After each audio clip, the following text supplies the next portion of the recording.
Glimmer sent us back to the little cabin again. If life never ended, how would we know the depth of our love for one another? What did Melody mean by that? Oh, I get it. Every time we're faced with a difficult question like that, we get sent back to the cabin. But when we find an answer, the Glimmer shows up and sends us to another story.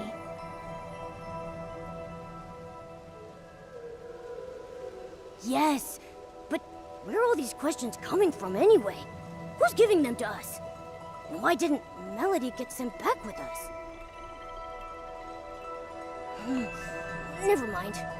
We've got to focus on answering the question first. Papa and the young behemoth story isn't over yet. Death. Love's depth. Does this mean that death's existence strengthens the power of love?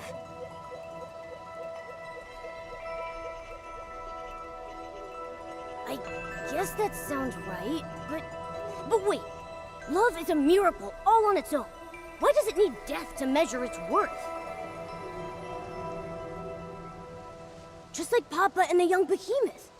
Their love was so deep, and death had nothing to do with it. They could have been happy forever. Isn't that better? Forever? Wait, Momo. If life lasted forever, would Papa and the little one's love even exist? Papa protected the young behemoth and saved its life. That's how the two of them became each other's chosen family.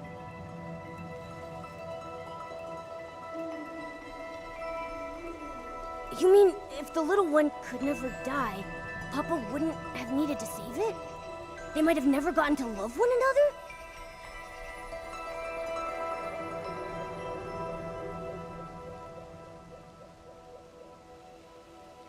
And the little one trying everything they could to keep Papa alive. That wouldn't have happened either? I think I understand. I think I do too. Life is so fragile that saving and protecting someone becomes that much more meaningful. That's why Papa rescued the little one and cared for it with such tenderness. And that's why the little one did everything it could to ease Papa's pain. Death strengthened their love, in a way. An inescapable end to a wonderful story. But that love won't die with Papa. It'll live on forever in the young behemoth's memory. Wow. That makes so much sense now. Maybe what we really fear isn't death itself, but that the deep love we have for one another might fade away with it.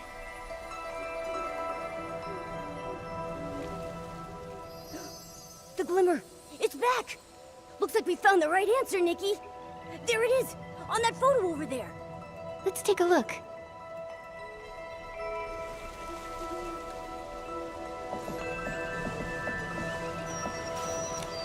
It's a slumbering frostbow behemoth. The verse on the page reads, "The ground's veins began to tremble, and mottled horns sank into the fields. New, green branches broke through the soil, transforming into verdant shade."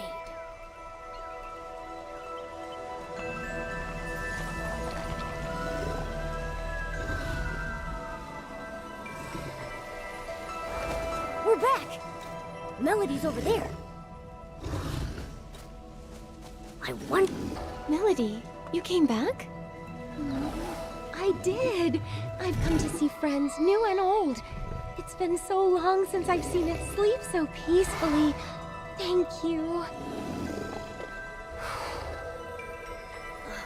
We were hoping to find another way, but it... Papa is a kind behemoth. It knew its life was coming to an end, and it didn't want you to worry or struggle for nothing. The little one was its only concern. I just don't know how the poor thing will manage from now on. grow up strong. Love heals wounds and gives courage too, doesn't it? Besides, behemoths are naturally independent creatures. The little ones calmed down quite a bit since you've been away. Has the young behemoth really made peace with Papa's passing? I can't help but wonder if we could have done more to help. I know the behemoth is young, but it has such a strong sense of life for its age. It's just not quite ready to face the truth yet. But this day was always coming, whether we liked it or not. All we can do is be there for the little one. You seem to know a lot about behemoths. More than most scholars and adventurers, even. You're quite the curious one. But my story with behemoths began with a bit of curiosity, too. When I was little, I was fascinated by behemoths. I'd hide away and watch them for hours. My interest in them continued as I got older. I eventually discovered that they sometimes followed the sound of my songs. Wow! Who knew they had such an artsy side? I've traveled far and wide these past few years, learning as much as I can about them. I've even named every behemoth I've ever met. And this Frostbow behemoth's name is Hesper. So Papa is the little one's special nickname for it? That's right. I still remember when I first met it. Every step it took was full of vibrant energy. It loved roaming around at night, chasing glimmers in the woods and gazing up at the stars. I named it Hesper after the shining starlight. Unfortunately, even the brightest stars will one day burn out. Melody. But at least they still cherish this land. Their story isn't over yet. Let's find a place to sit. I'll tell you the rest of the behemoth story through a poem. You really love writing poetry, huh? Poetry helps us remember. If one day you feel there's someone, something, or even a fleeting moment worth remembering forever, maybe you'll want to write it into a poem too. Before we have to say goodbye to Hesper, please listen to my poem. Follow me. This is where I often come to write and find inspiration.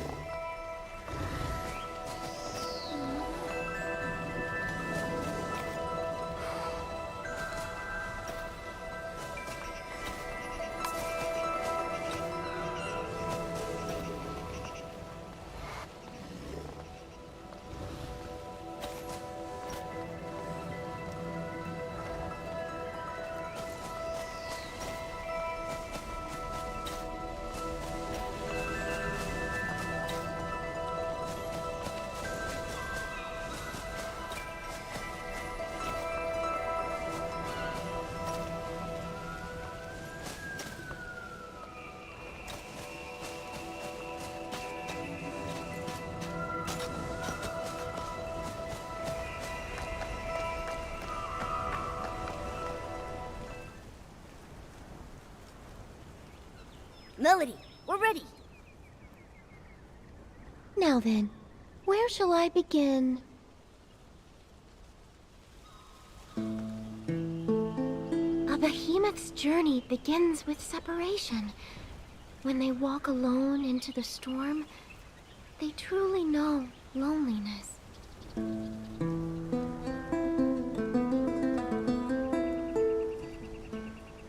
Tell me what it means to be lonely, to be parted.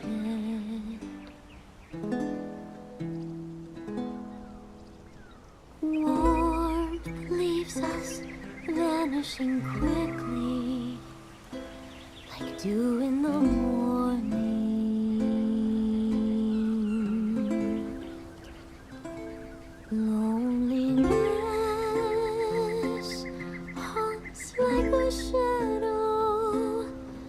Loneliness takes root in the soul.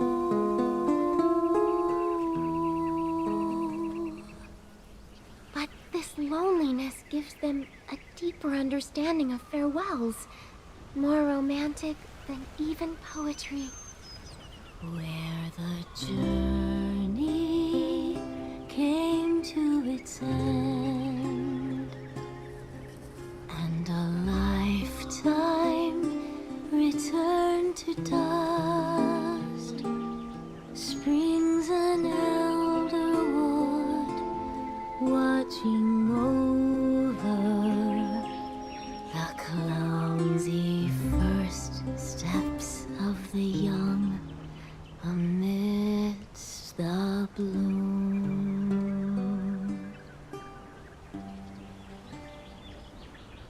The source of reincarnation comes from a time long ago when the gods still lingered. I listened as the Great One sank into the flowers, and the ground shook in its reply. New shoots grew, touched the air, and started swaying. And the forest, it sang along. It sang the whispers first heard after final parting. It sang